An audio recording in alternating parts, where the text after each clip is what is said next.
Okay. Hello everyone. Welcome to... Okay. Hello everyone. Sorry about that. Forgot to mute the stream. So, welcome to another day of casting Alchemy League, Season 5. For today we have another 2 sets from our players. So, the first one, as you can see on screen, it is going to be Lion against Jasuni. And then we're going to have NeozZ against e1sTea, or as I've been calling him, e1sTea. Hello Tech. I'm glad you like my heron. I love herons. They're such great birds. Well, most birds are great in general. So, to anyone who's watching us live, as you can see in the title, there are two comments you can use in chat. One has been there for the whole time. I just realized right now that I should have had that in the title for people to just type it in chat and have information. But for the other one, it's season. I'm just going to drop it in chat. And as the bot is telling you, wait a second, I have double chat. Okay, as the bot is telling you, we have season 6 coming. The registrations are going to be closing in, I think, 1 or 2 days. I forgot. They close in the weekend, if I'm not mistaken. But then, depending on where you're from, there might be some delay with the time zone due to the time zones. Oh, tomorrow, yeah. So, and the season is then going to be starting a couple of days later. So, if you still haven't signed up and you would like to, you still have some hours to do that. I think about 24 hours, something like that. So, without further ado, let's get into the games for today.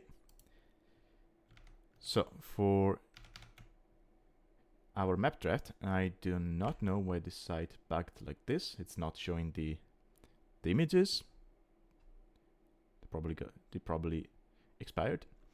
Anyway, this was played in round 5, if I'm not mistaken, and we're going to have Neptune as our first map, and then as our second map, we're going to be having Asteroid Belt.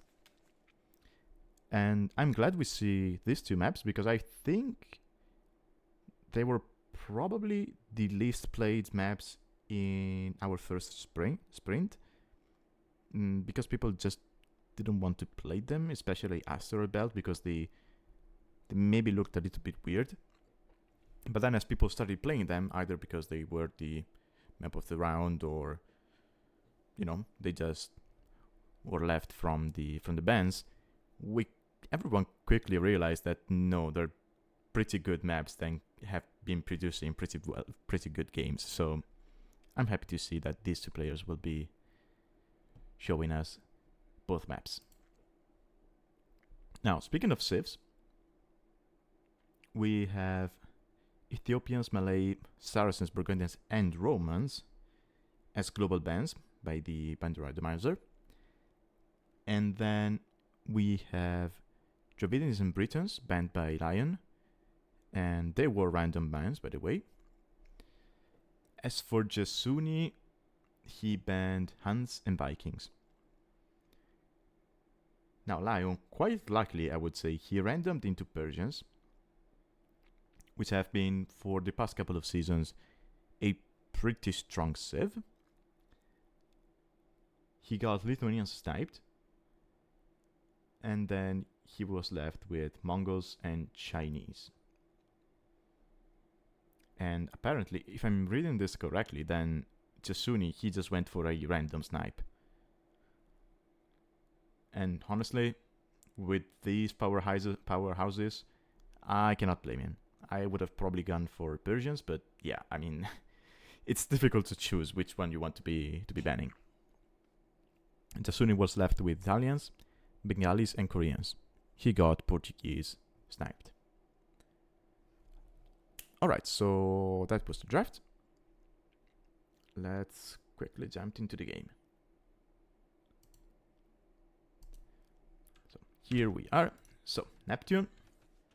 We have here Jasuni in the gray as playing as the Italians. And then here on the right we have Lion playing as in the green as Mongols. And I mean the Civ matchup by itself should be in favor, kind of in favor of Italians. Because, well, Genoese crossbowmen, they will counter most of what the Mongols will be doing. Right, so they can counter the Mangudai, they can counter the CA, they can counter the Steppe Lancers and the Hussars. Now, generally speaking, Hussars and Steppe Lancers from Mongols are pretty good against archers, but they do lack the last armor upgrade, and Genoese crossbowmen not only deal pierce damage, but they also have a bonus damage against cavalry, so that should be good for the Italians. Lion is already stealing 2 pigs from Jasuni. Jasuni, yeah, he's just using his transport ship to scout around. Let's see if Lion can steal something. Will Jasuni... Okay, Jasuni, quite wisely so, I would say, doesn't jump into the TC. They say wisely because you might be tempted to try and kill this transport. But the thing is, if you garrison, then the transport can just steal your pigs and load them up. And then if you shoot the transport, you shoot it down with the town center, you're still losing your pigs, and the transport ship will just respawn anyway, so it really makes not much sense to try and kill the transport with the TC at this stage of the game. Jasuni running into the storms of Neptune. But back to what I was talking about regarding the civs. Now, the Genoese crossbowman is going to counter most of what Mongols can do. The issue would be if Mongols go for their drill siege weapons. So Genoese, they do have less range than an Arbalester, so they are even more vulnerable to, say, Scorpions or Onagers, and Mongols get probably the best siege in the late game. And I say best not as in the strongest, because there are arguably some civs which can pack a more powerful punch with their siege. I'm thinking about, I don't know, Ethiopians with the unique tech, so the blast damage is bigger. Then you have the Saracens, which deal extra damage with the Onagers due to the unique tech. You could put Romans and Celts into that, because they're single shots. They do not deal extra damage, but they do shoot faster, so that helps. But the Mongol siege moves so fast that it's easy to micro. You can basically micro it as if you were microing archers. So that could be an issue for the Italians. That said, Italians do get access to bomber cannons, so they could do something about that. Now, that sounds amazing for the Italians, but at the same time, they will have to get to the point where they have Genoese and the bomber cannons. And the issue with that is that, well, Mongols, due to their hunting bonus and the fact that you have 3 boars on this map, actually I think you have 2 rhinos and 1 elephant, or the other way around, so you actually get even more food than 3 boars. They're going to be quite fast. Which does not seem to be what Lion was thinking, judging by the amount of villagers he has.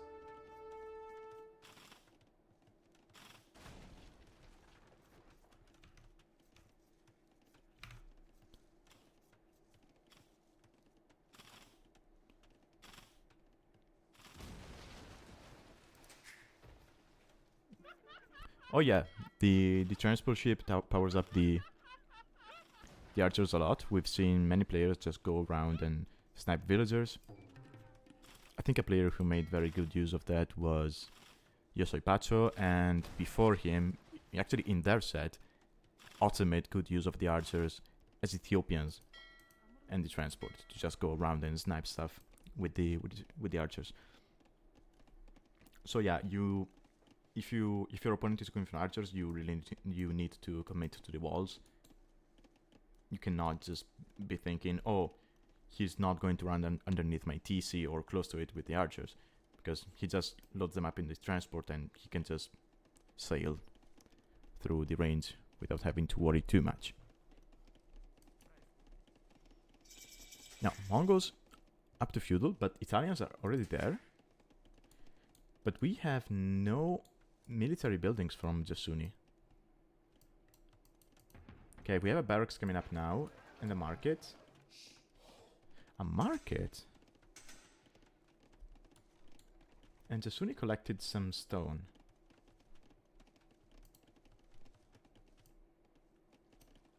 Which is interesting to me. Lion, I'm not too sure what this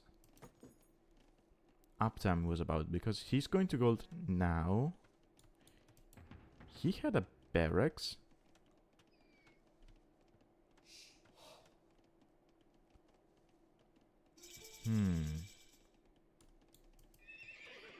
Is this stable? If this is stable market, I think he might be going fast castle step lancers.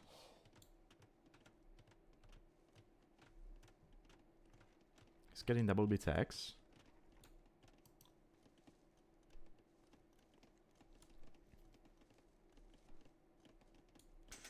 Jasuni is going fast castle. He's probably going to be selling the wood.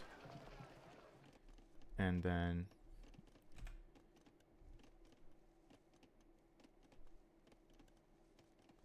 yeah. Don't need this one.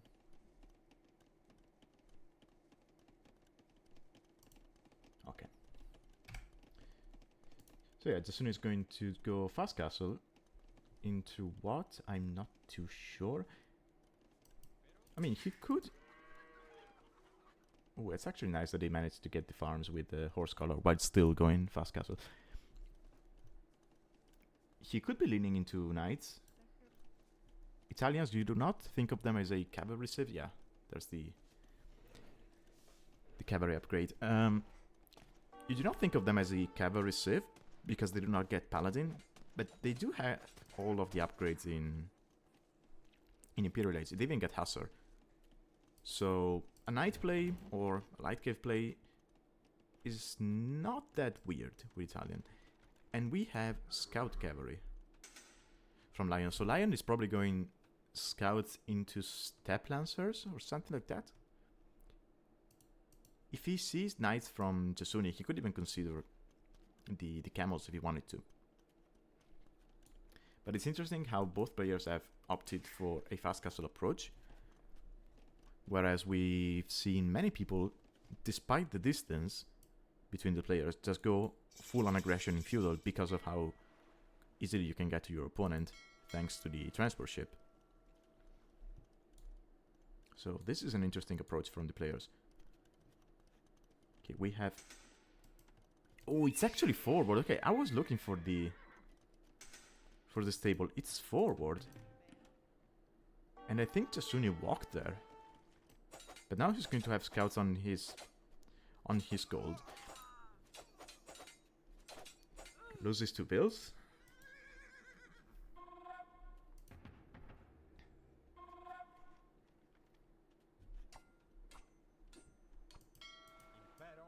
And I mean, this kind of hurts if you're Jasuni, but at the same time, you know it's just scouts. Make a couple of spears, maybe you wall your gold up.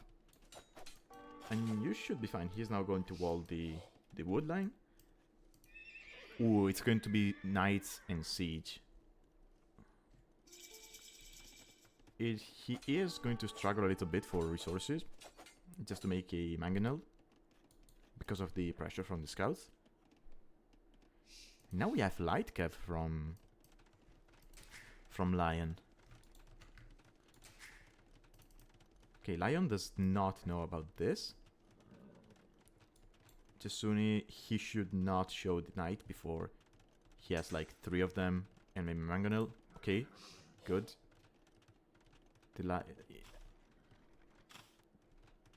Yeah, I think Lion saw that.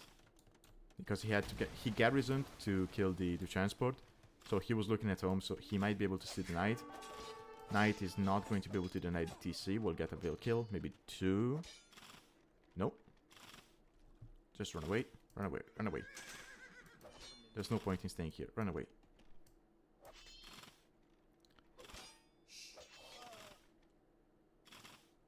Hop into a transport. Ah, that's sad. Second to see from Jasuni as well. He might lose 1 veil, maybe 2 because they're walking in weird directions. I mean, why would they walk like that? I'm not going to question pathing anymore. it's pointless.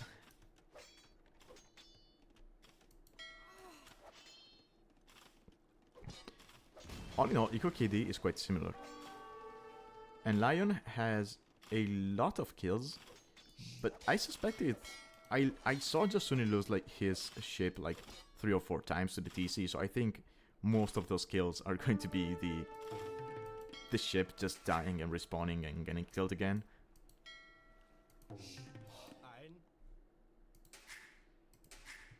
This gold should be safe. That will could potentially die. Garrison? Why did he ungarrison? Oh boy. I think there was a misclick from Jasuni, and he just sent his veils out. This is going to be a massacre. Ooh. We have a mangonel now. Jasuni finally realizes, but he is behind by 10 veils. This light cap have killed 12 veils, which is... Oh no, actually, they killed 10 veils and 2 other units. So I suspect they killed the spear, which was lurking around, and something else. Defensive workshop from Lion, but it could get denied. Yeah, there's no knights here from Jasuni to protect the mangonel, which gets loaded up in the transport.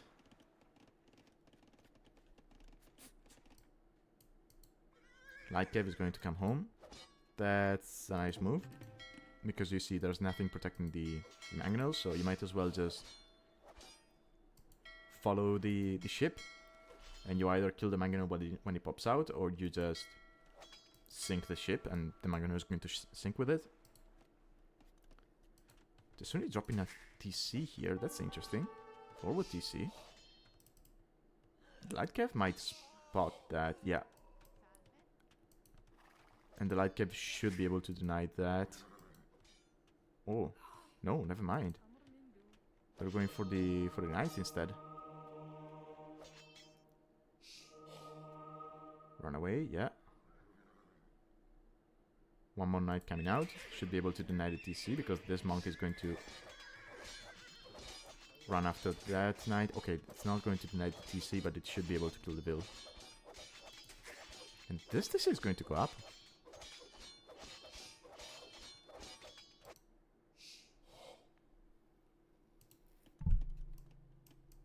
Mangonel still here.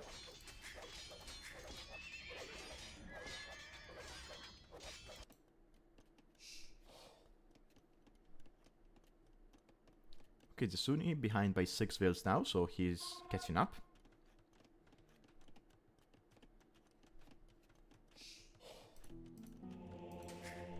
He's going for a 30C at home, so this is going to be 4th in total.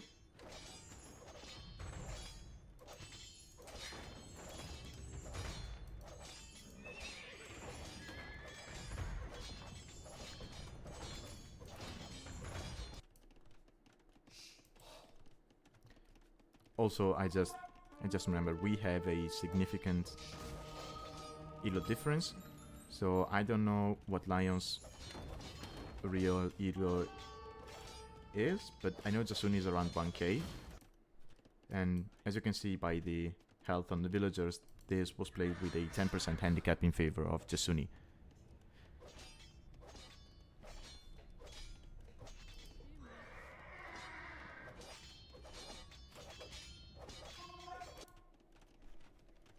Which tells me that there should be at least a 400 elo difference if there was a 10% elo, 10% handicap.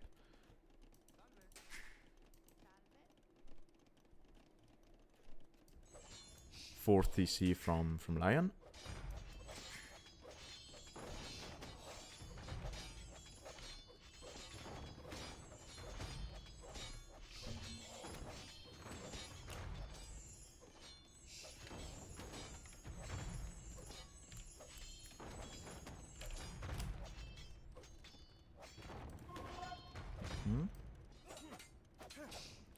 Also, where is Lion from again? So I see a lot of people who are not Chinese nor Japanese use the Chinese characters in their names lately. And it kind of bothers me that he... I mean, no, it doesn't bother me, it just messes with my head that every time I look at his name, I see Lion and then I see the character for Snake and I'm like, he's not a snake, he's Lion, and never mind. Anyway.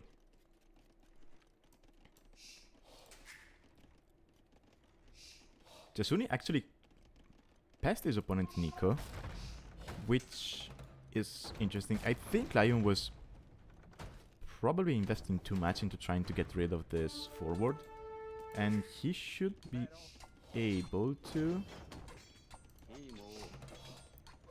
This single mangonel should not be able to destroy a TC, even with the ram there. You can just hop out of the TC with the villagers and kill the ram, and then go back into the TC. Okay, so they're both from the US, and Lion is around 1400. Okay, then the... Yeah, that explains the amount of handicap on Jasuni, who is getting raided again. Lion has been very good with just being annoying with a couple of light caps in his opponent's base.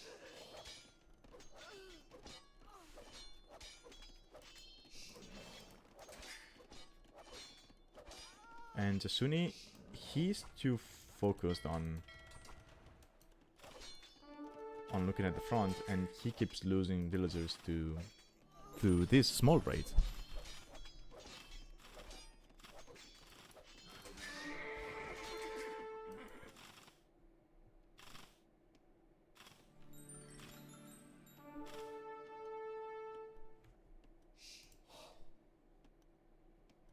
Now the castle from Lion here, yeah, it's going to go up. It's not the worst for Jasuni, because this castle doesn't range the TC anyway, so it doesn't really get rid of this position. At the same time though, the mangonel can sit within the castle range, and that will prevent Jasuni from sending some melee units to get rid of it. So if Jasuni wants to get rid of the mangonel now, he needs to drop a siege workshop of his own. Okay, Jasuni is opting for palisades here. He is done with the raids, and he has enough stone to drop a castle. And if he drops a castle like in the middle of his base, that's going, or like on one of the sides, that's going to protect him from the raids. And then he can maybe think about, okay, we've tried to do damage on the front, didn't work out. Let's try to get up to Imp. I should have the advantage in the long run. And we try to win from there. And I've seen Jasuni play games against people who were higher rated than him and get to late game, and he does pretty well once he gets to that position.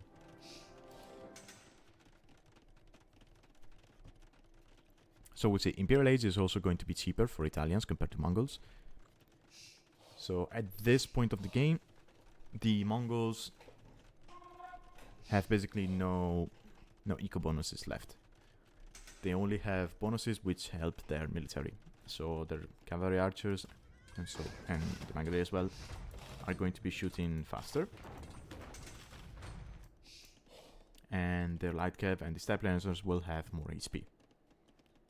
But that's it. There's nothing which helps him get to Imperial at this point. Whereas for Jasuni, as I said, it's going to be cheaper. And then his university technologies are going to be cheaper as well. 33%, so getting chemistry once he gets to Imperial is going to be easier. He has enough stone for another castle. I wonder where he's going to drop it. He's also going for relics, I think. Where's his monastery? He got one. I think there's only 2 on the map. No. No. Okay. There's 4. What's the map with 2? Okay, 5. Oh, sorry, I got confused with Mars. Mars is the one with 2 relics. So it's going to be 2 relics for Jasuni and 3 for Lion.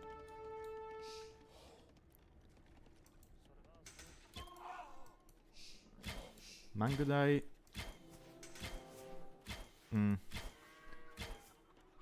Yeah, I was just thinking that I don't really like this castle. The position. I guess it's on an elevation. It's hard to tell with the watery terrain. But if you want an elevation, just put it here. At least it's close to your TCs and actually protects them. Otherwise, yeah, Lion can just run this way.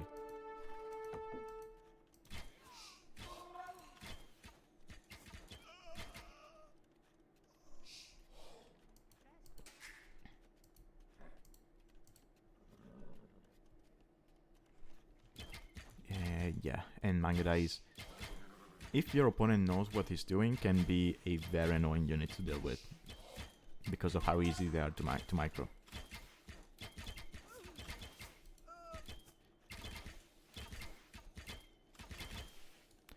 And Lion getting closer and closer to clicking Imperial.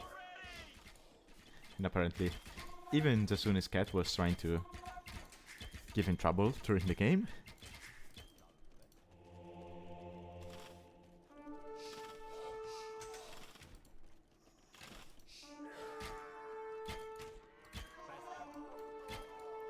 Mangudais. I mean, 2 Genoese should be able to get rid of them, considering Jasuni has ballistics. Okay, we have Imperial from both players. Jasuni is going to be ahead by about 20 seconds. And what's the plan from here?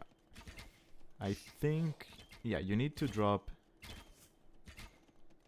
another castle, maybe here, so that you're covered, and then you start amassing your Genoese. Okay, he's going to clean this up. Yes. Okay, Jasuni does not have a. Yeah, he has no archer range, so he's already missing Thumbering, which could be an issue if you're going Genoese, especially against Mongols, because you're going to have a who shoots faster battle, or rather who kills the other one faster battle with ranged units, and so you really want your Genoese to have that extra speed when attacking.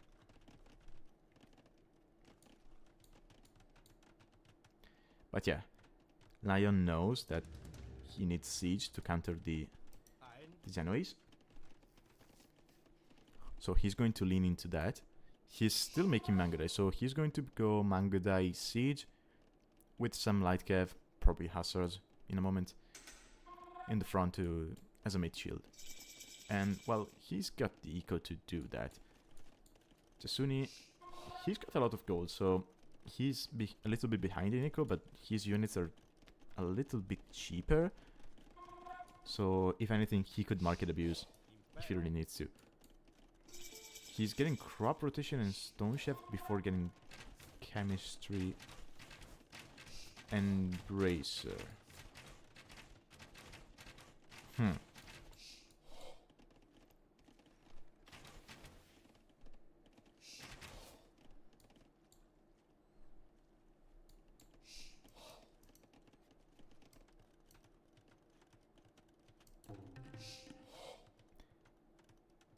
Is this wall? Yeah, nah, this is walled. There might be a hole, a hole behind it. Oh no, there's a tree in between. Okay, never mind.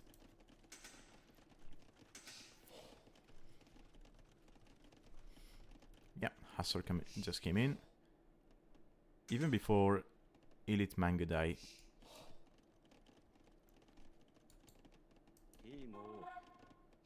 Just normal rams, no captor ram.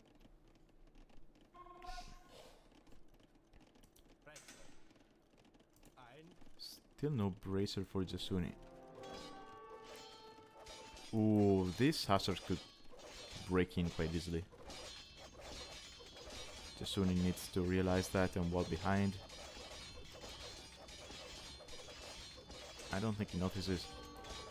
No, the Hussars are going to get through. He probably should have stone walled this once the palisades went up. Oh well, he's not noticing it because he has to deal with the cap ram and the Mangodai. And yeah, Genoese are great against range units, but they're missing some upgrades. And rather just too many Mangodai to take care of this. And Lion just flooding his opponent's base from two sides.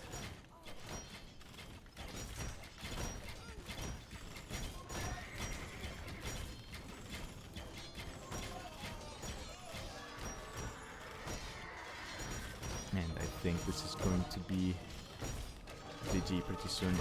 We also have Siege Ram, drills coming in.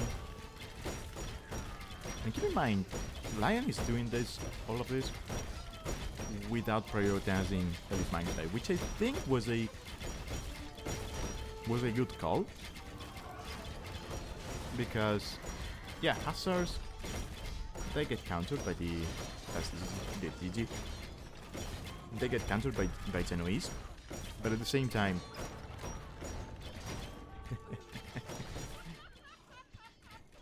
Jasuni hitting us with the AOE humor. But back to my point, I think it's a good idea to prioritize the Hussars and the Siege Ram, because you want to get rid of the castles quickly enough to prevent your opponent to have a good mass of Genoese. And Hussar stream and Siege Rams will do the trick. And then the only other option that the Italian player has is Condottieri, but by the time he can get the barracks down to get the production going, you're going to be eventually having the resources to get Elite Mangodai, as we can see. And those will just deal with the Condottieri. Anyway, well played to both of them. And yeah, so Jasuni lost his transport ship 14 times. You can see by the fact that it respawned that many times.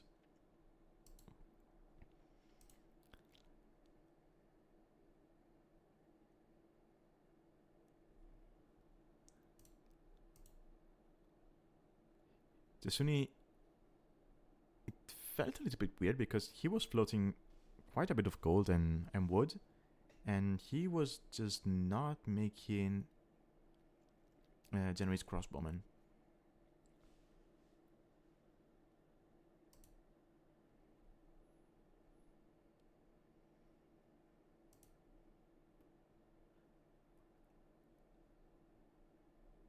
Jasuni was actually faster to each age, which is nice.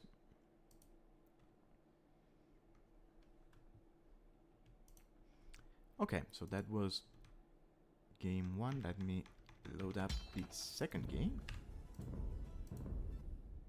which is going to be on Asteroid Belt. Yes.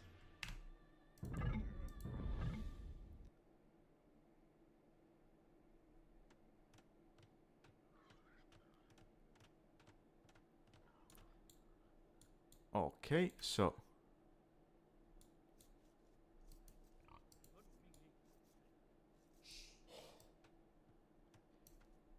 Asteroid Belt.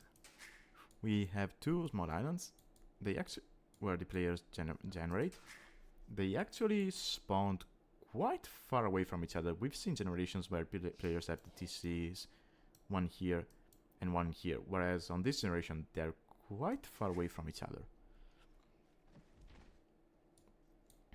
So what we've seen from a lot of people on this map is just go for water, right? Instead of focusing on land units, you just take map control with ships, and then eventually you expand to the north and to the small islands on the outside, on the asteroids, if you will. Quick board check. 3 boars from Lion. 3 boars from Jasuni. Okay.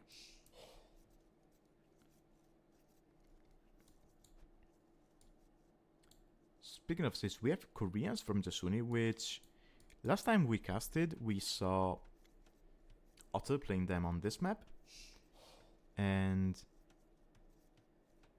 he had good results.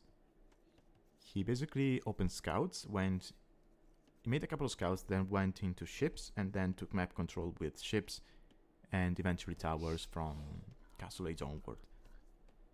And Koreans, they have cheaper ships, they have the free tower upgrades.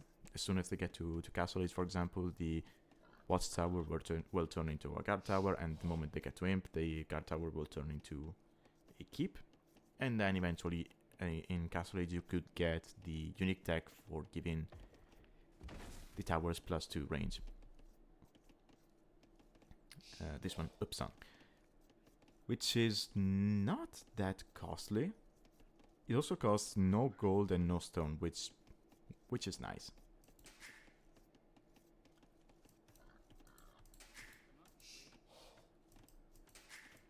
Okay, we have 4 on gold from Lion, who is playing Chinese.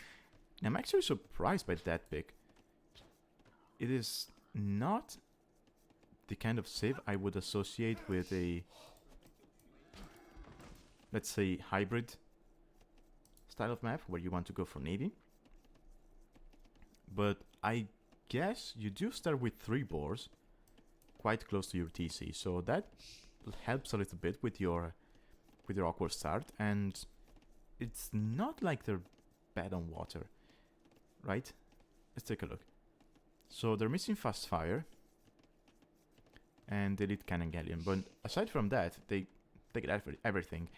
And something which is lesser known is that their demolition ships, they have plus 50% HP, which in some cases can help, especially against Koreans, because if Koreans eventually go into the turtle ships, having that extra 50% HP, I think it helps you tank 1 more shot, if not 2, from to the 2 shots, if not 2 shots from the turtle ships. And because of how slow moving the turtle ships are, demos can easily, catch up to them, and turtle ships, they do not attack as fast as other ships, so if the demos do not die to the shots, by the time the unit has recharged, they can just get to the turtle ship and blow it up.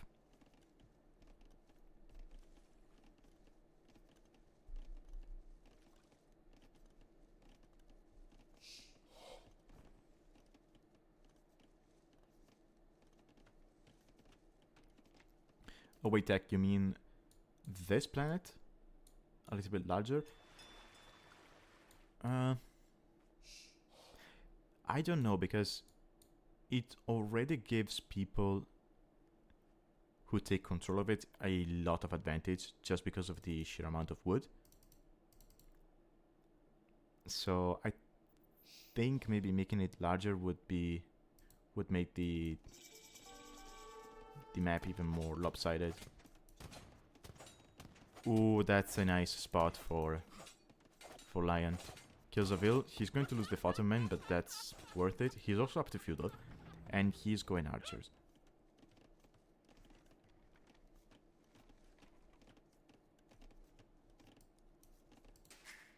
Jasuni, he was on gold. He has 5 on wood. Well, he's now going heavy on wood. I mean, he's got the docks, so he's probably thinking about navy. Now, what's awkward with Koreans, if you want to keep map control against units, especially in early feudal, is that you do not get demos. So 5 archers, for example, could easily sneak up to your base, and the galleys will maybe be able to kill 1, maybe 2 of them before they can get here. And because of how the generation is, your main island is quite big, so the archers can easily move around without getting hit by the galleys on land. Also, as Tech mentioned in chat, this is probably one of the last times we see these two civs playing each other, because with the next patch, both civs are going to get a rework.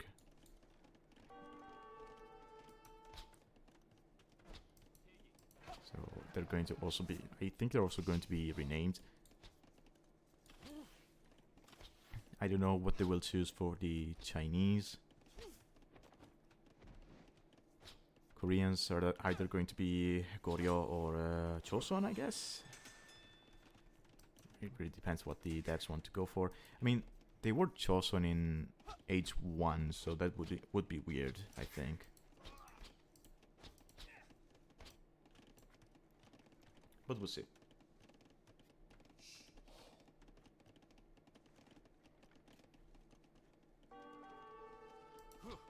Yeah, Chinese are probably going to be the Han.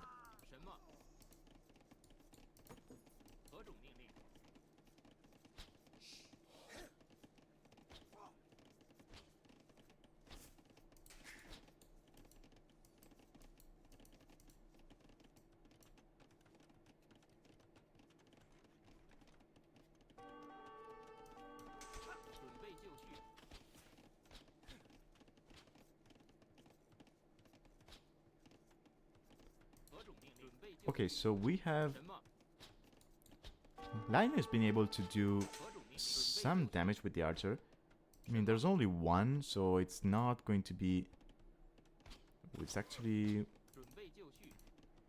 Okay, there's 2 here, another 1 coming. So Jasuni is a little bit trapped, and he's not going to be able to easily take resources. But at the same time, he's up to castle. He has no access to gold and no easy access to woods, though. So he could afford 2 galleys. Where's the second one?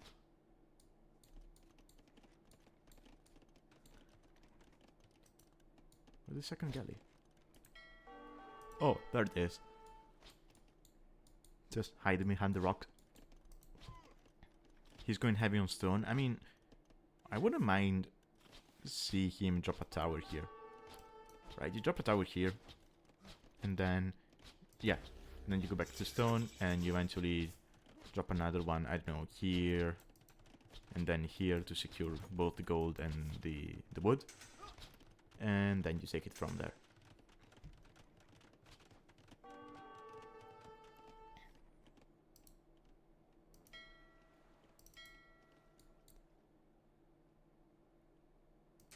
Wheelbarrow coming in from Jasuni, okay.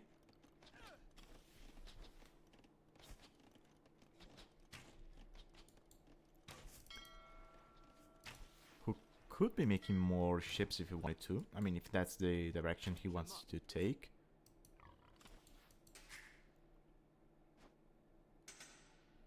Okay, Jasuni wants to drop a TC in the north, but there's going to be archers lurking around.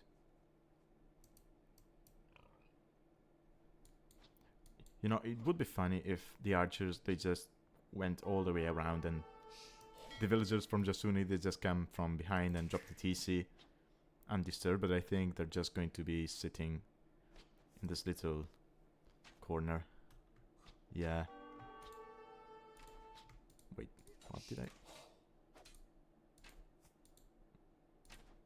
Yeah, he wasn't green. Yeah, and now Lion sees the TC go up. He should be able to deny it.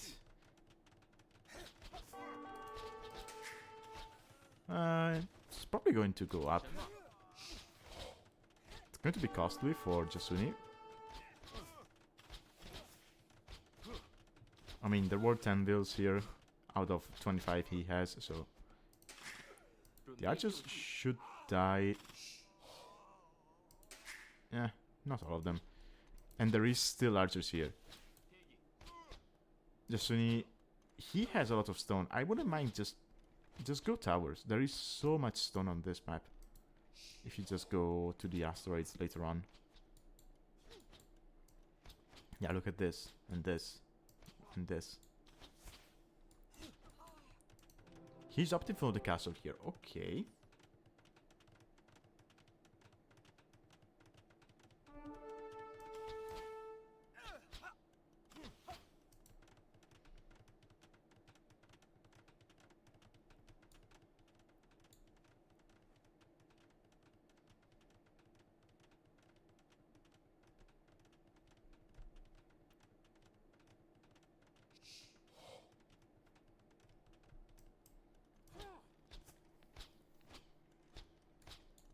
Jasuni has... I mean, he now has gold axe... sorry. Yeah, he has gold axe as well. He's got save wood. But very little eco. Lion is ahead by 9. And keep in mind that 3 of Jasuni's eco is these fishing ships, which are being very, very inefficient.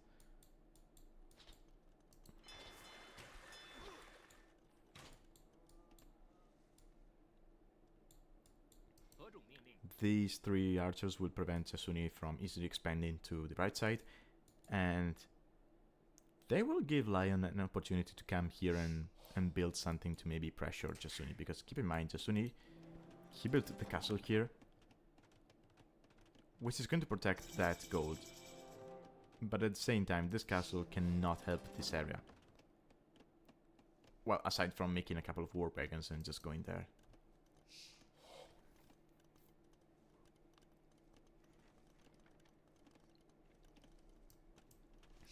Lion is now opting for crossbow, okay. So he's going to keep the pressure here. Oh, it's going to be a castle drop. By the looks of it. And Jasuni has nothing here to stop that.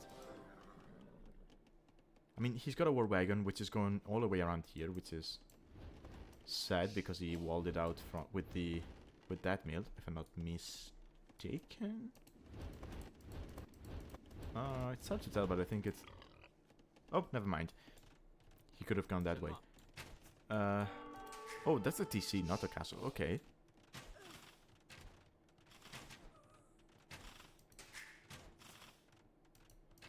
TCs hit nothing.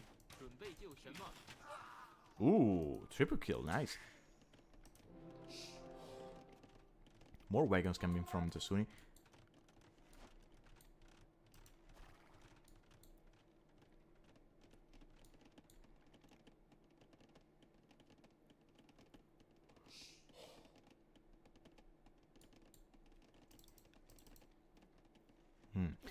And now Lion has this forward position.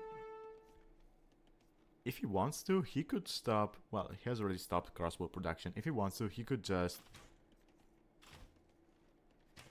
use the gold to mine to buy the remaining stone and drop a castle here. Maybe just make... Maybe before that you make a monastery. You get 1 or 2 monks out just to be sure you can convert the war wagons, because now he knows there is war wagons on the field. You get 1 or 2 monks out, and then you just go drop a castle. And even if there's war wagons, they either attack your villagers or they attack your monk. And if they attack the villager, they get converted by the monks. If they attack the monks, they let the villagers get the castle up. So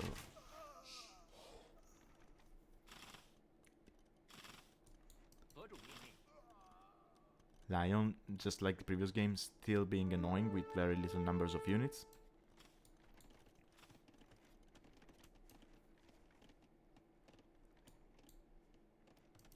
And there's the castle. Could have been a little bit more forward. It's going to deny the gold, but imagine if it was like... Imagine if the middle of the castle was right on the line of the range of the TC. No, that tower... Yeah, exactly.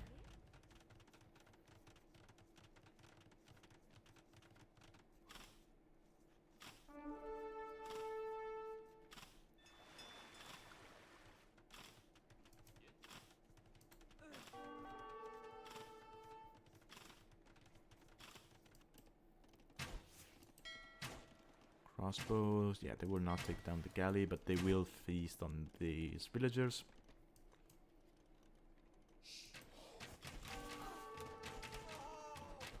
Two down.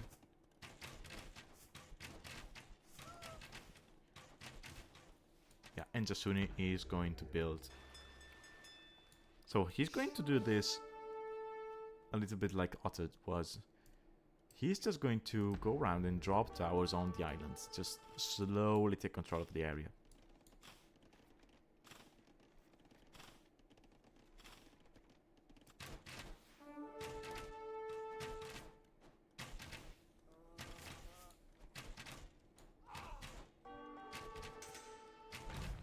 Now, War Galleoning from Jasuni, that's going to help against the crossbows.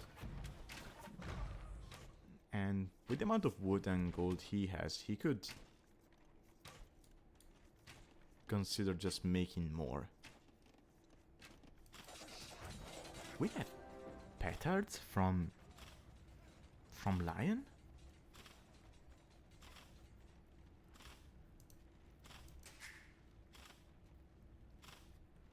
I'm not sure what for. I mean, sure, you're going to take down the town center faster with petards, but the castle is going to work just fine. And I just hope he's not thinking about going for this castle with the petards. That would be a little bit too ballsy. Like this villager. I mean, did you see that? No, wait. I have to rewatch that. I mean, this villager, he's walking towards the castle and just never gets hit.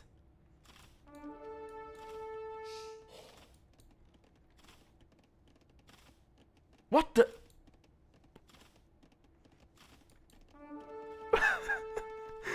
And he's going back for more. Dude. How? Okay, now he dies. Anyway, that was...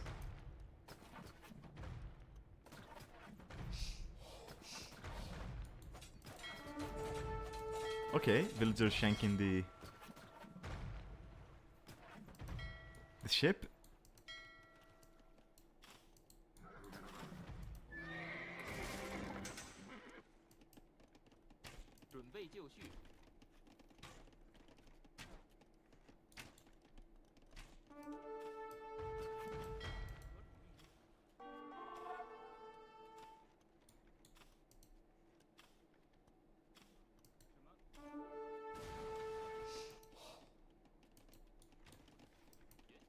Jasuni is going to run out of this wood line. I mean, he's got plenty of wood here if he wants. He just needs to expand to the...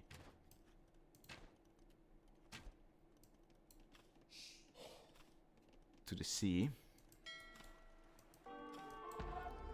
Oh, and now Lion is making towers of his own. So we're going to have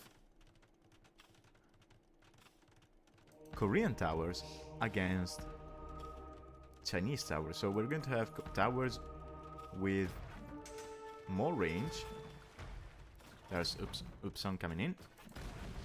But if Lion gets his unique tech, Great Wall, he's going to have more HP on the towers.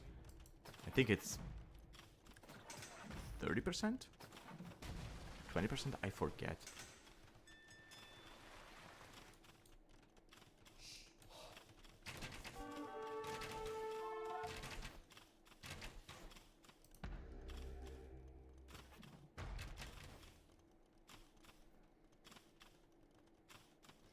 Oh, no, it applies to towers as well, not just walls. It's still one of those stacks you do not see that often because it costs stone. And I think after they changed the cost of artillery is the only unique tech left which costs stone.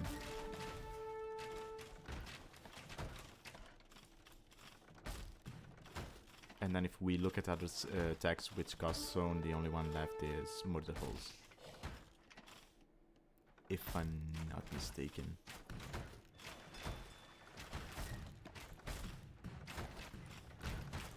So Rams will take down the castle. We have some Chukunu just suiciding to the castle. Fire.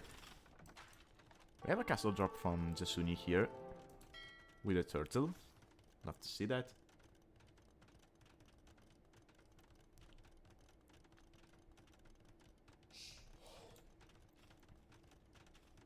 Yeah, it's pretty good against traps.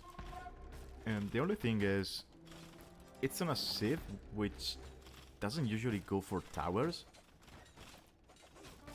And many people feel like that's instead of sinking 180 stone into attack, which gives their walls more HP, they're probably better off most of the times just using that 180 stone to build an extra layer of walls if you're just getting it for walls. I think that tech would see much more play if it didn't cost stone. And then we'd probably see Chinese towers more often. Because it also applies to bomber towers. Wait, Chinese get bomber tower, right? I feel like they do.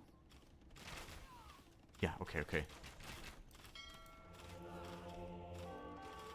Yeah, that should be the only gunpowder, quote-unquote gunpowder unit they get. Well, that and the cannon galleon.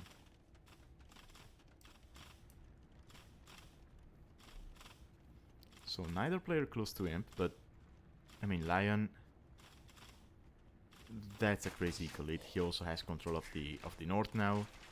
Jasuni, he's kind of relegated to his island, and there is still crossbows over there.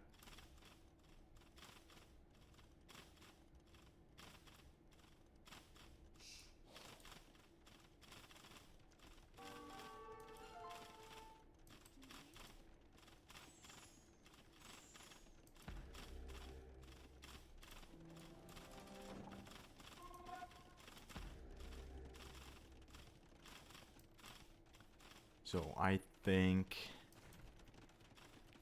this is going to be Lion's game.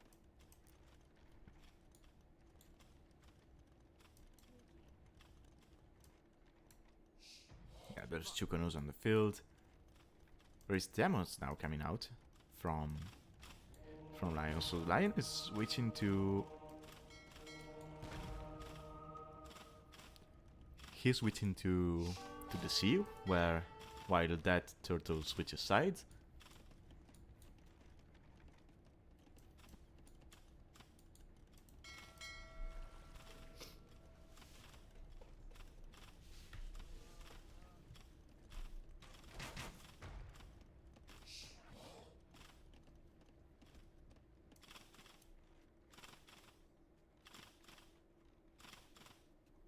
Yeah, Lion could easily buy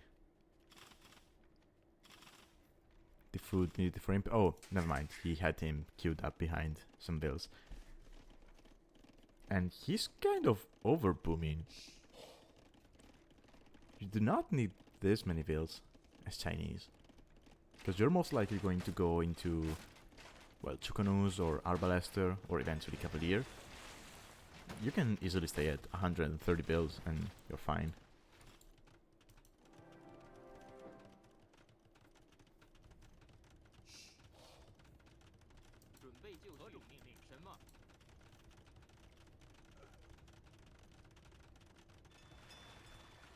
Jasuni is now sitting on 2k stone. We have heated shot, which is a good play. Good play, all things considered. Like, right, you know your opponent is now going on water. Or at least, yeah, you know, because you're seeing this. So that makes sense. At least he... Oh no, he doesn't see that. Well, he saw this one. Yeah, and look at this. They have 68 HP as Demolition Raft. Whereas normally I think they have 50 or 60. Yeah, now we have so many castles from Lion. He's just going to go full Chukunu here.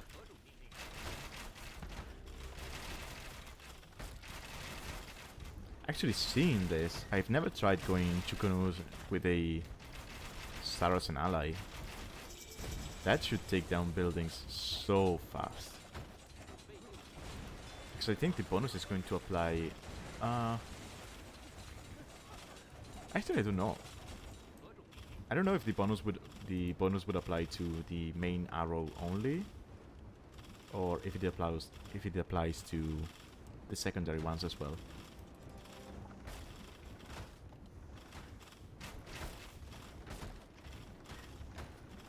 Yeah, Chinese are good on pretty much every map, but I would prefer Koreans.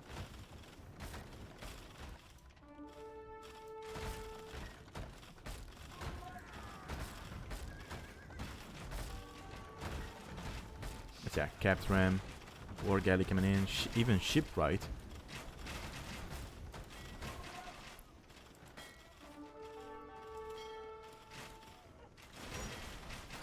And yeah, Lion is just going to go full on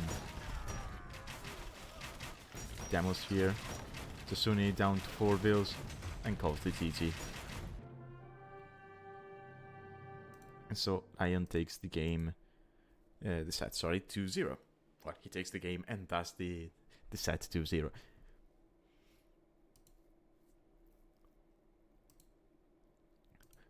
Well played to both of them. Kind of felt like Jasuni in both games was underproducing army.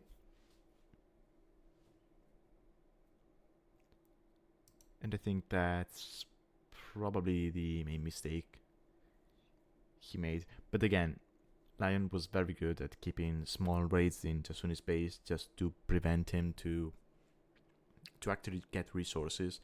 And considering Jasuni went fast castle in both games, when you go fast castle, you don't really have the best of ecos. So if you take even the smallest kind of damage, it kind of makes your strategy even harder to pull off. So that was well played from Lion.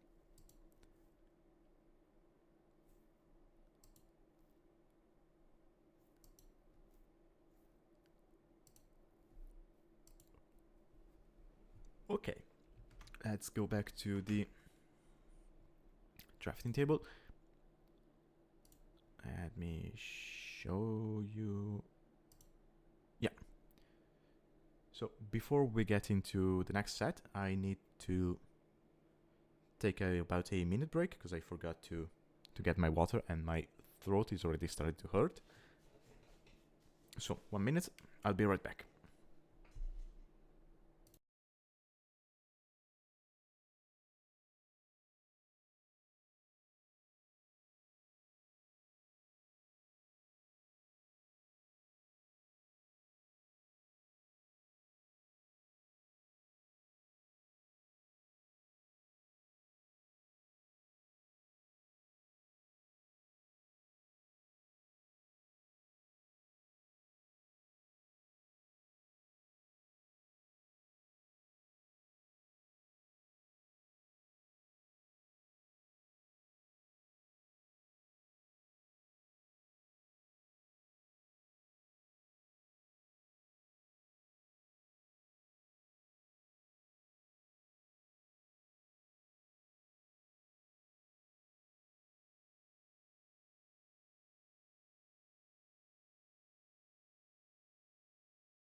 Okay, that was probably more than 1 minute.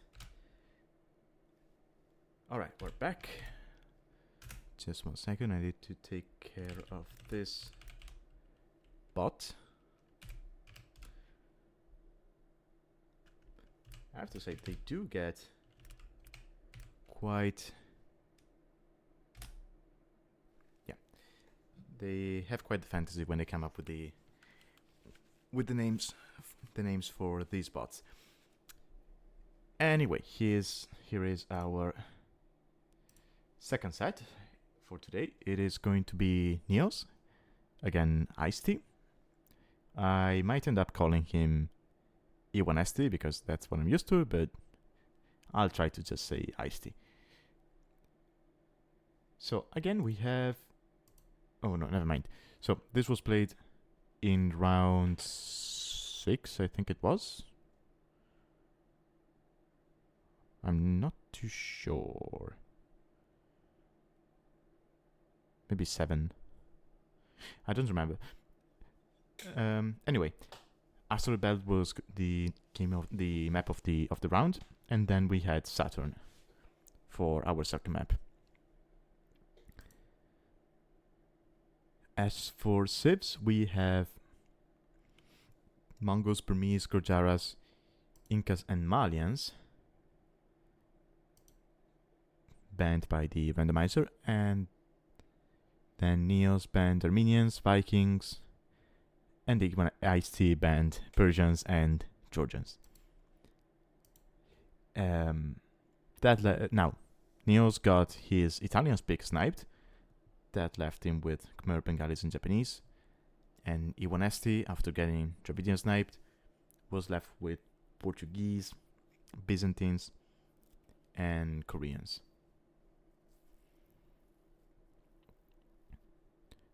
I can kind of see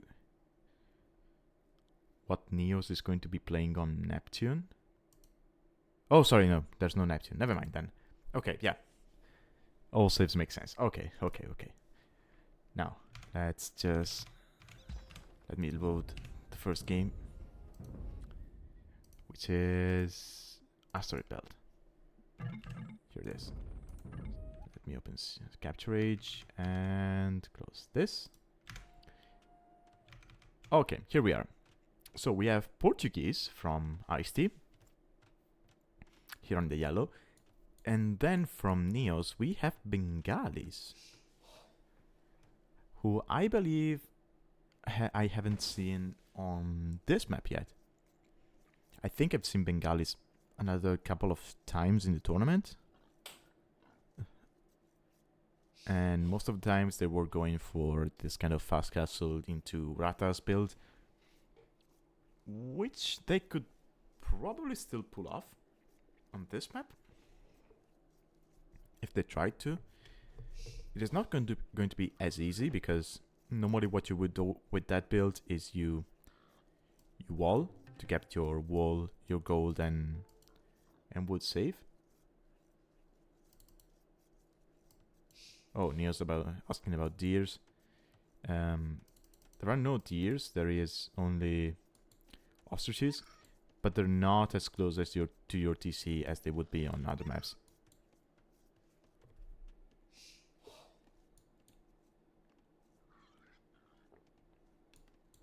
So ostriches, they do spawn in couples, and there are quite a lot of them on the map, but they're not close enough to your TC to justify pushing all of them. We've seen players push like 2 or 3 of them and then just use their scout to go around.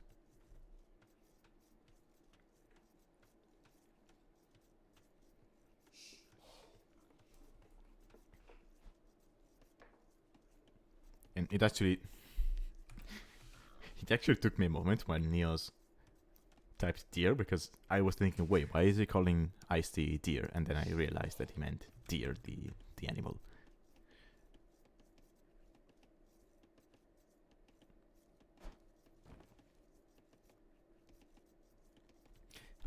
Yeah, Tech, I remember when Otter corrected you during your stream. Yeah, the spelling is wrong. That's why I was a little bit confused. I then realized that he just spelled the word incorrectly.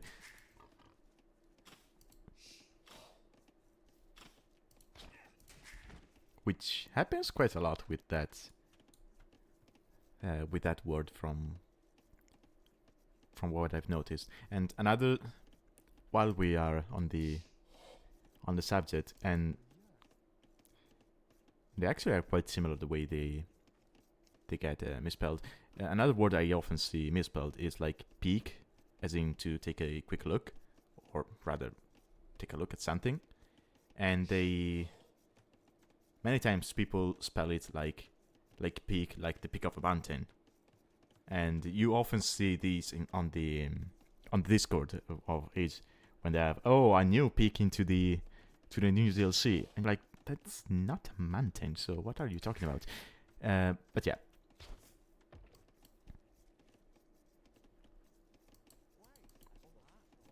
Okay, let's talk about civs for a moment.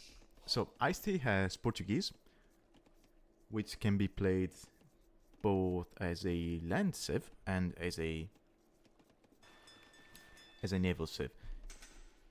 And judged by the dock, I think he's going to be wanting navy. Now, what makes Portuguese potentially very nice for this map is that they can be played the way Otter played, for example, Berbers in one of the sets. So he went for navy, but he was also adding some knights to support that navy. And you can easily do that with Portuguese because both your navy and your knights are going to be cheaper on gold.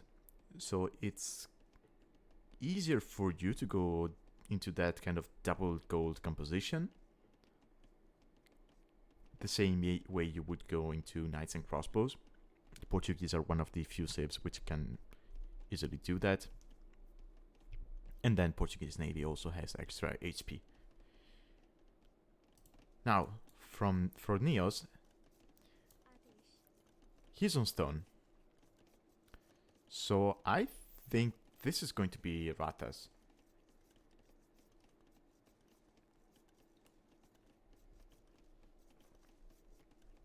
He is probably going to either ignore the gold, going to gold, or he's going to... Sorry, he's either going to ignore going to the gold and sell his resources, or he's going to eventually send some vills to gold and maybe delay his castle age by a bit, so it's not going for a 21+2 but something like 21+3 or 4.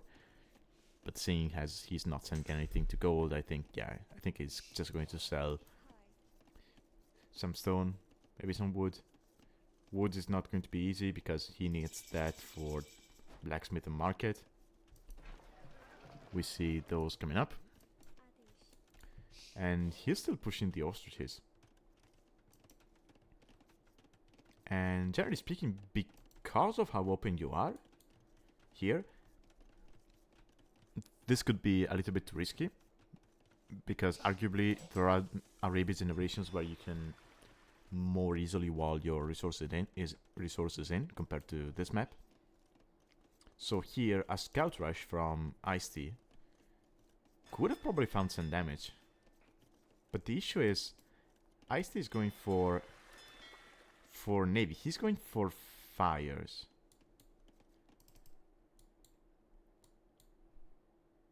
And I don't like that.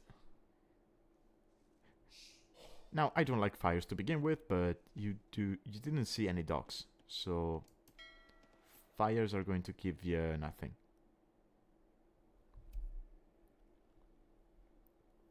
You can't even, like, imagine if instead of fires he went galleys. He could have set. Oh, he didn't see the stone. He could have sit here and denied the stone. Sure, e1sTea. I was about to say e1sTea. e1sTea could have just then gone to gold. Like, this would have been safe for him, and eventually buy the remaining stone. But yeah, we have now archers from e1sTea, but I think that's too late now to deal with the Rathas.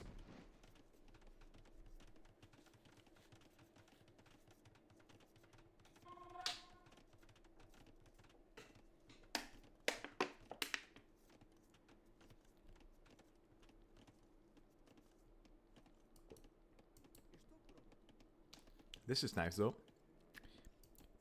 He's already taking the wood here, and this spot, I mean, he could easily maybe wall like this and this and this, and keep these villagers safe.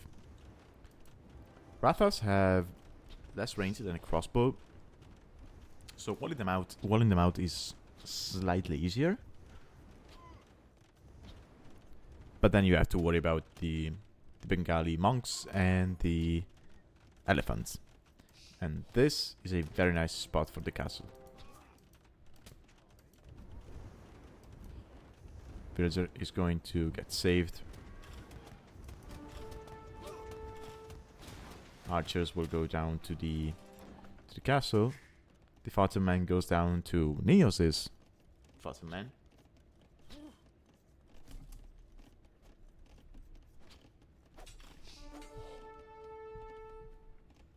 Yeah, NeozZ completely ignored water.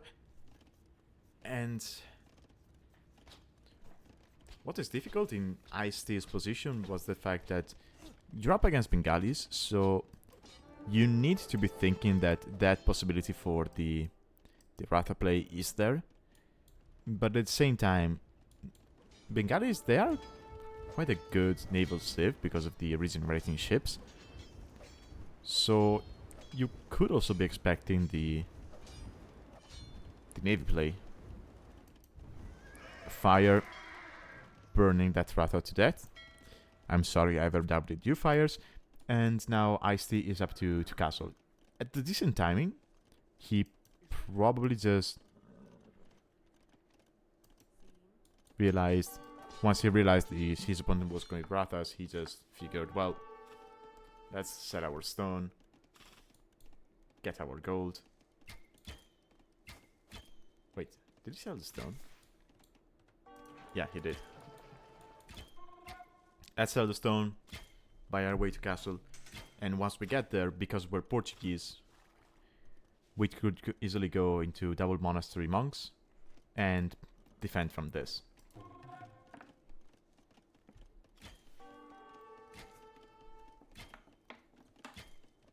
And I say easily because Portuguese, by getting a discount on every single unit when it comes to gold, they also get cheaper monks.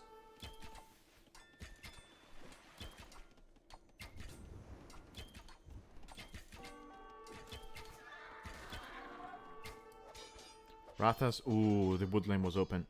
So Rathas got in. And all of these villagers, quick wall. Quick wall, nice. So just one villager is going to die. And now we should be seeing, yeah, monastery. But this is so hard to deal with.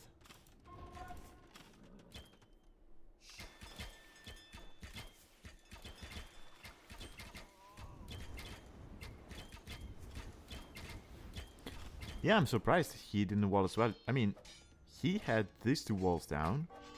He just needed that one.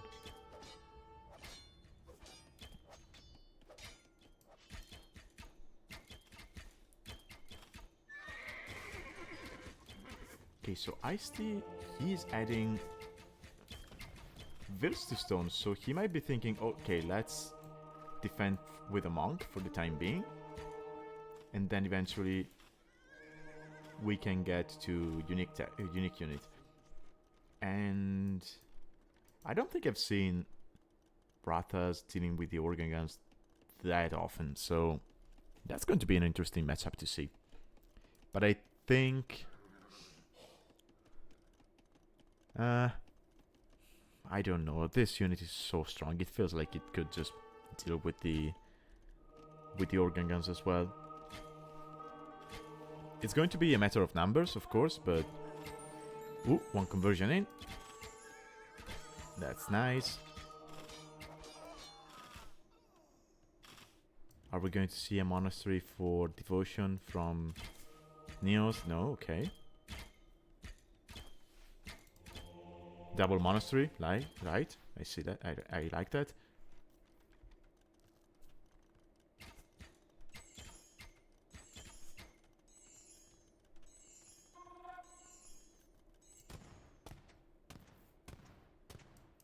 Oh, actually, what happened here? Oh, I guess the Rathas just went into range mode and killed the villagers anyway. So double the villagers for NeozZ, which is not something you would usually see with this kind of play, right? Normally the player going for the crazy unique unit play is the one going all in, playing 1TC. And so they're going to have army, they're going to have map control, but they tend to be behind in vills. But here we see... We still see the map control, we still see the army being stronger, but we also have a unique advantage. We also have devotion, just came in, so this is going to be even harder for e1sTea to convert the Rathas. Monks could get out of position and then get sniped. Okay, castle is going up, and that's going to be able to defend the gold.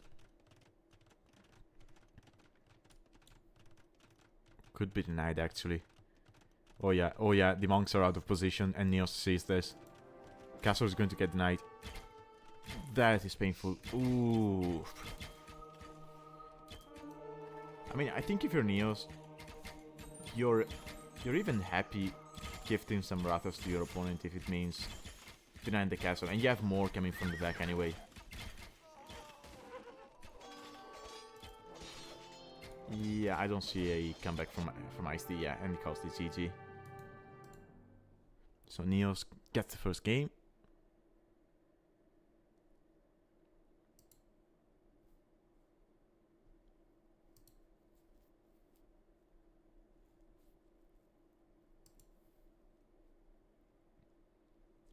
Battery for NeozZ.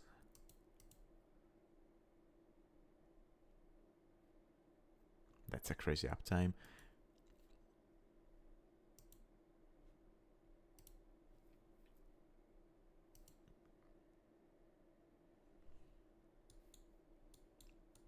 You mean this wood line or the one on his island?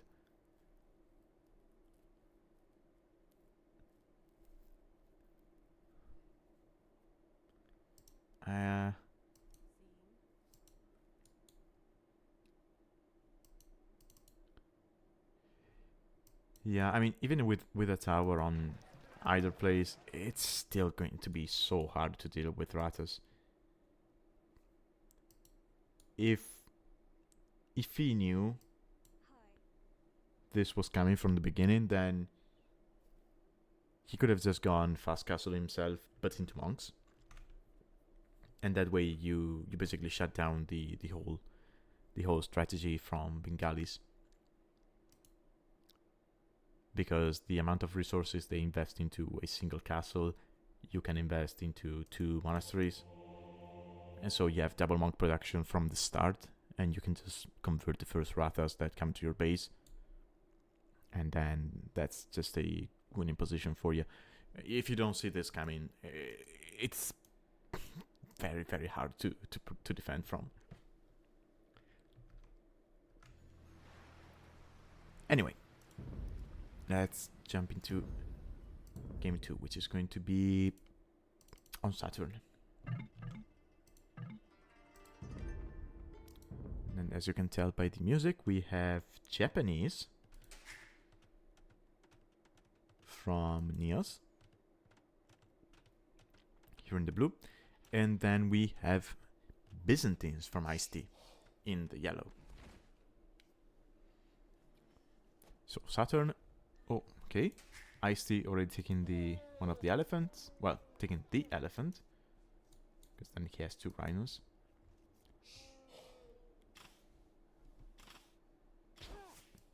he is going to let 77 food from the goat rot, but I mean the elephant food income is faster, so if you want a fast uptime, that's still fine.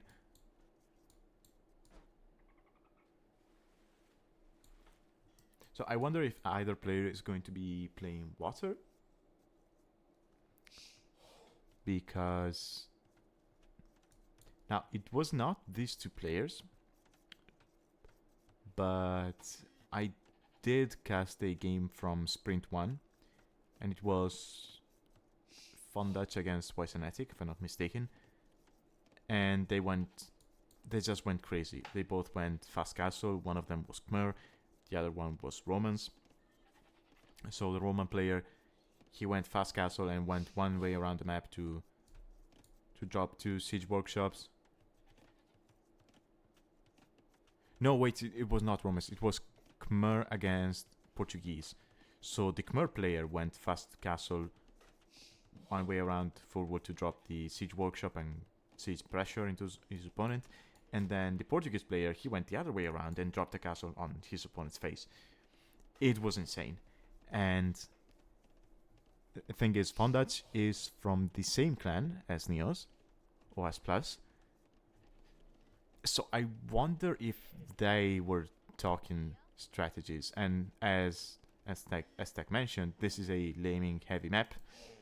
And e1sTea was already going for it, but NeozZ noticed, and this lame is going to fail. And yeah, and e1sTea loses the Photon Man, which hurts.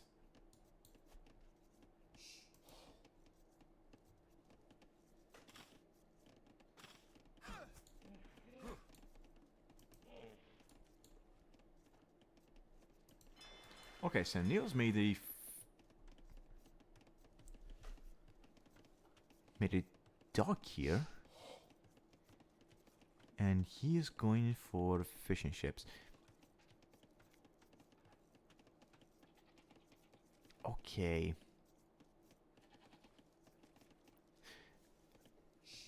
So I know I've seen another game with NeozZ on this map, and I don't remember who his opponent was. I know they played Saturn, and that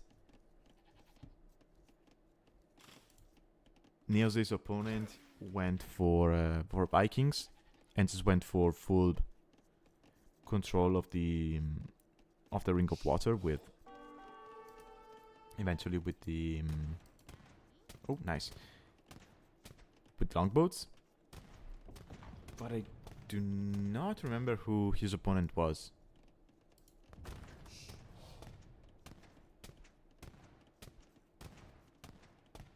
And yeah, and that Photon Man is just going to try and just get rid of the house. He should be able to do that because the oh, never mind. There are villagers coming. So I was about to say he should be able to take it down because the Photon Man from e1sTea is dead. So if e1sTea wants to deny this Photon Man, he would have to go for villagers. But then again, these Photon Men are so strong that they are able to easily kill a villager one-on-one. I think we've seen a single Photon Man take down 2 villagers, 2 unloomed villagers.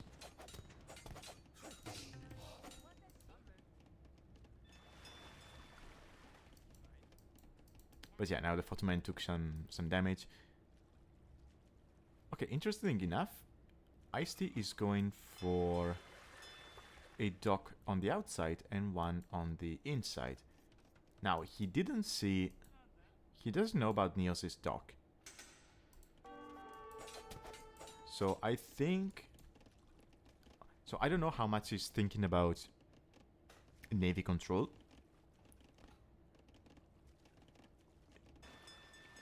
But he probably figured, well, I need a building to get that fish anyway.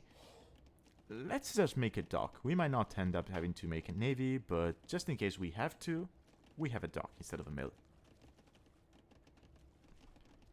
e1sTea with a bit of idle TC, is up to feudal, but quite late. And we have militia coming forward from NeozZ. And this is Japanese militia. It's going to be men at arms. He just needs... yeah. There we go.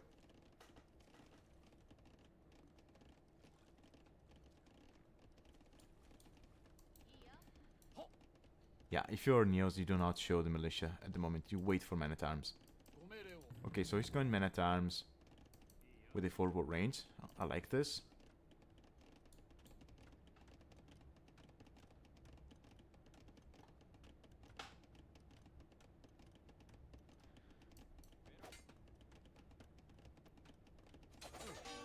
No, no, no, no, you do not fight that.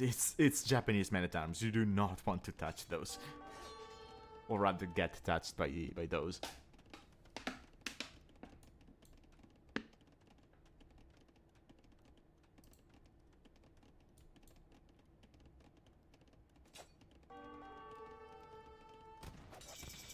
Okay, e1sTea, just give us a demo. Yes!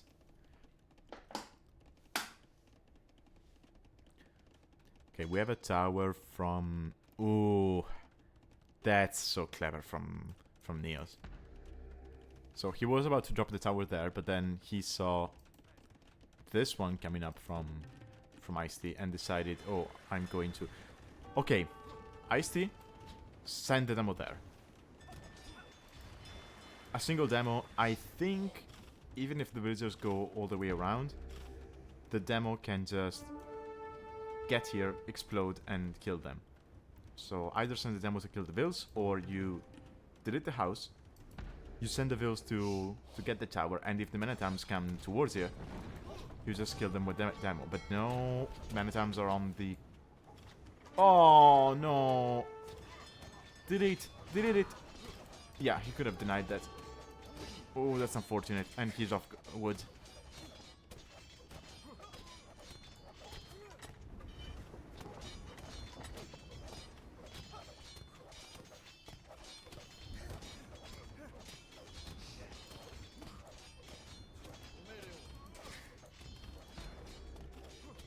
Oh, he's going to be out of gold. I mean, the tower cannot range couple of fills if they work on this gold, but the moment fletching comes in, then it can range everything. He's going for another dock. Does he have... okay, he's got the demo coming in. Okay, he's going to fight for the tower. Yes.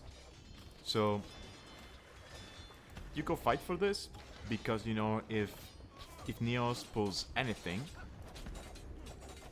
right from the land, from here. Yeah, many times are over there. That was a bad demo. Villagers might die. One dies, the tower goes down.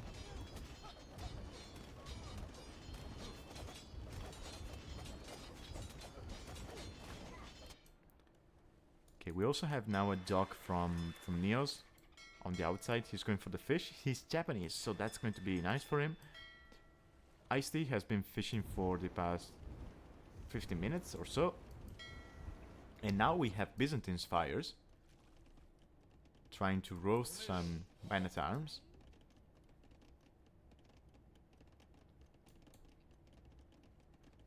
And e1sTea is just going to stay out here and collect the food. Ooh, and e1sTea, he figured, well, my opponent is probably going to go to the outside to fish. Let's send something forward just to be prepared for that.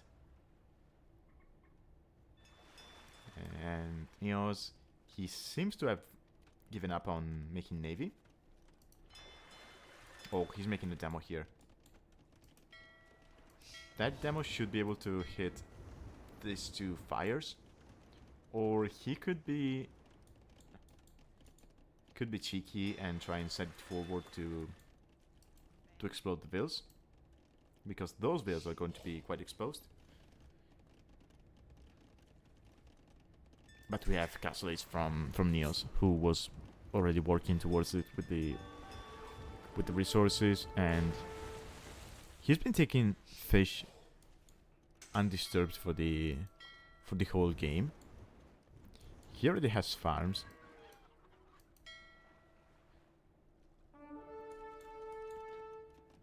He might even fish trap here if he wanted to. That demo exploded on the fires. They're going to go back. Now e1sTea is switching to galleys.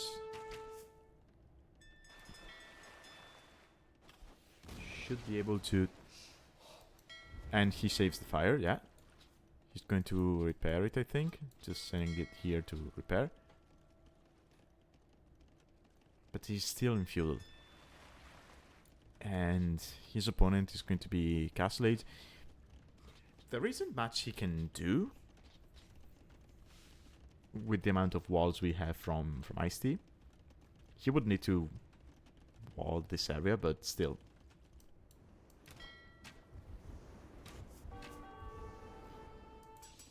Oh, and Fletching is coming in now for from NeozZ. Okay.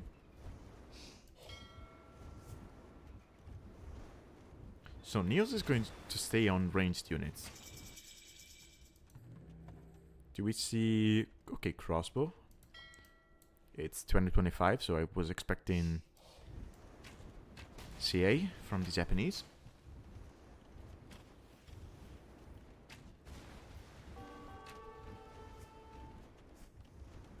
Okay, e1sTea clicks up to castle as well.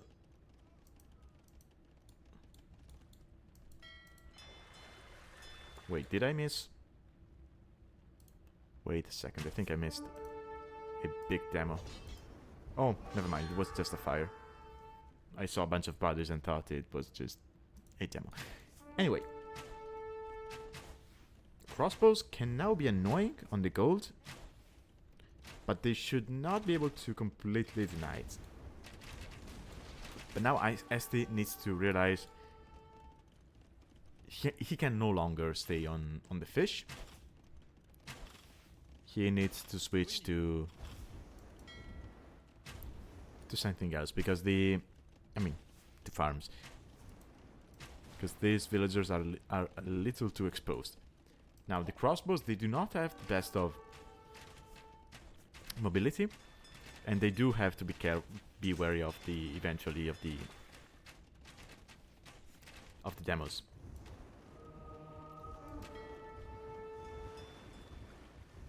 Here NeozZ converted the fire, which is going to go down to the galleys.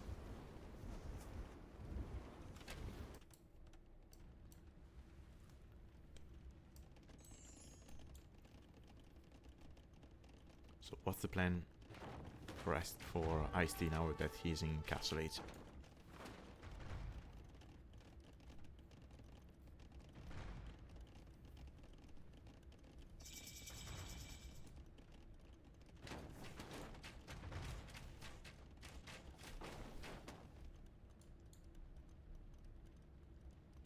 Thanks, D.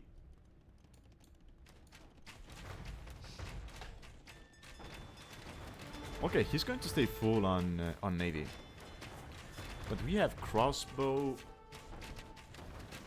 mangonels. So we've seen mangonels microed against galleys, or rather war galleys on this map before, and you have to be pretty careful with the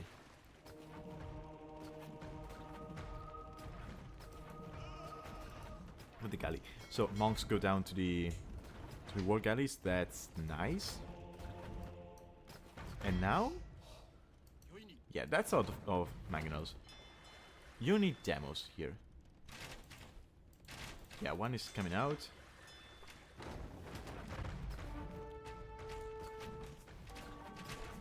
Yeah, just lure them towards you. Ooh, that could be such a nice demo. Do not waste the demo on this single. No! Oh!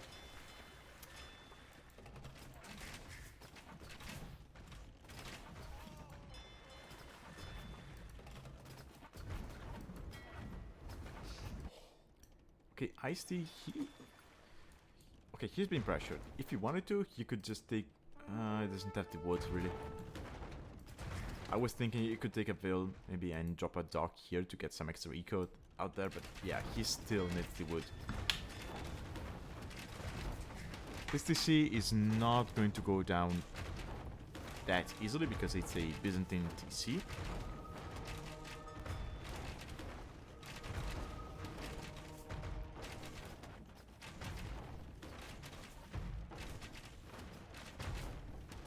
But it's still against 2 mangonels, so it is eventually going to go down.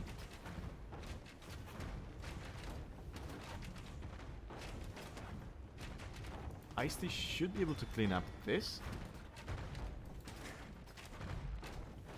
with the ships. This could get denied.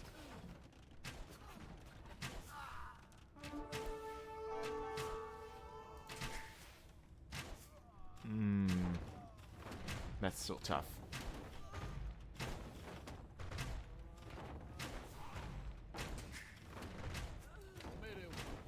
Ooh.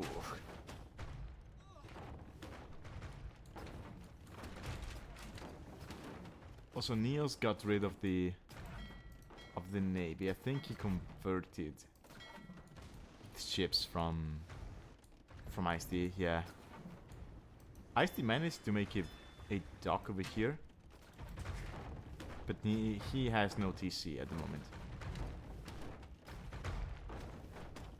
And yeah, he doesn't really have the resources to build one. If he deletes this one, he can probably get enough wood to drop another one. The only question is where.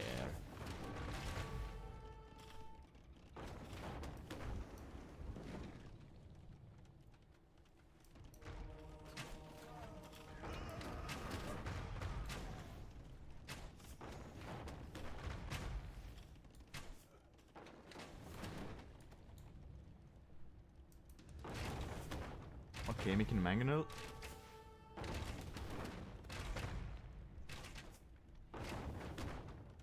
Yeah, he had to sell stone to get gold. That never feels good, unless you're Saracens and you're doing,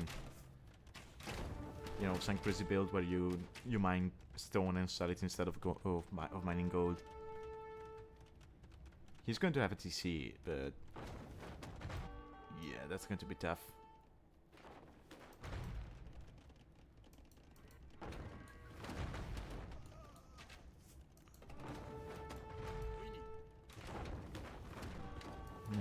Just a crossbow. And this score is lying so much because e1sTea's score is like that just because of the water, and NeozZ is just going to go out here. He probably thinks his opponent has way more recon water than he actually has. But yeah.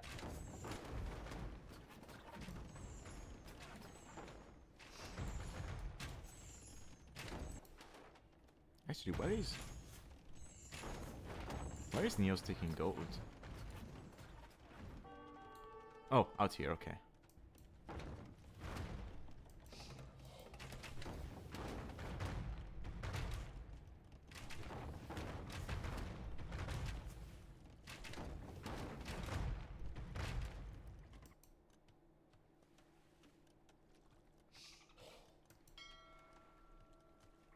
War galley came in from NeozZ.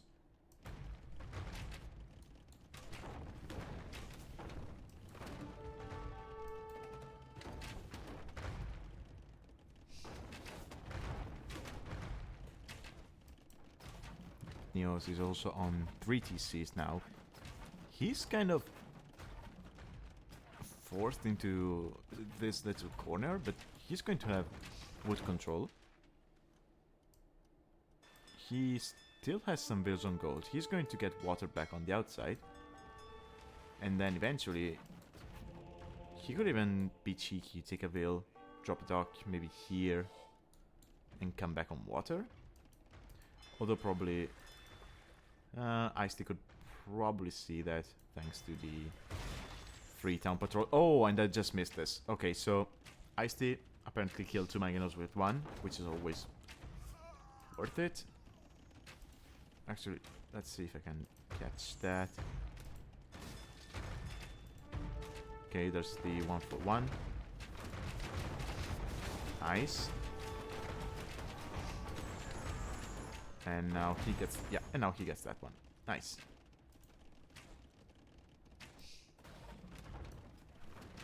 So e1sTea can finally breathe. He also shot the monk with the mangonel. But he's behind by 43 bills. And his opponent is going to be on Redemption Monks. He's going to have control of the outside water. I mean, 4 docks here. Yeah, he's just going to add fishing ships and just go crazy with the fish boom. Adding monasteries here just to make more monks and convert the ships to take control of the ring. And once you have that, I think that's going to be the nail in the coffin for e1sTea. Who is going knights? Probably go and try raiding his opponent.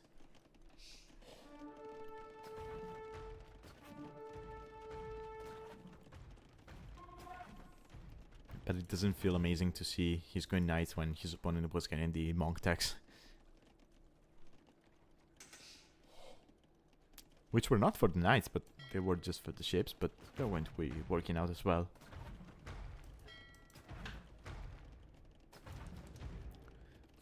Forward siege as well.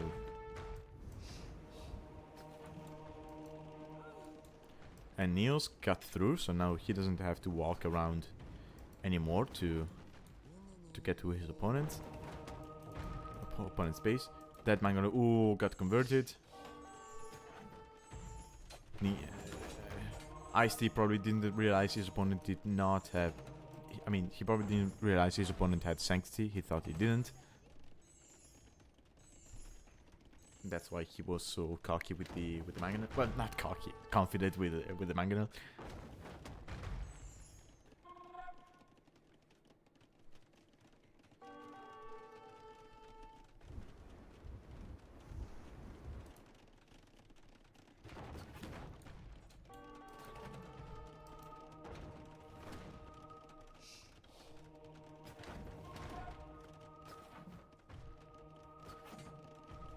Yeah, scout gets converted because NeozZ switched the target for the conversion from the ship.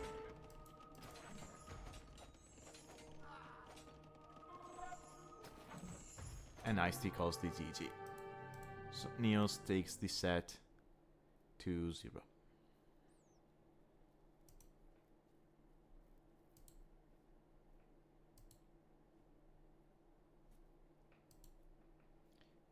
Very strong show from NeozZ, who I forgot, but well, actually no, I'm going to shut up because I know the season is over, but I do not really want to spoil results.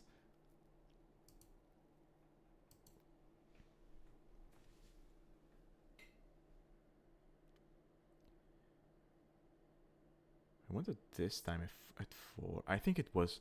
It's probably when e1sTea tried to lame, right? Let's go back and see.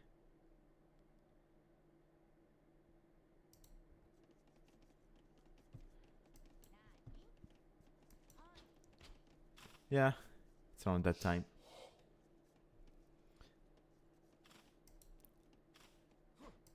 All right. So anyway.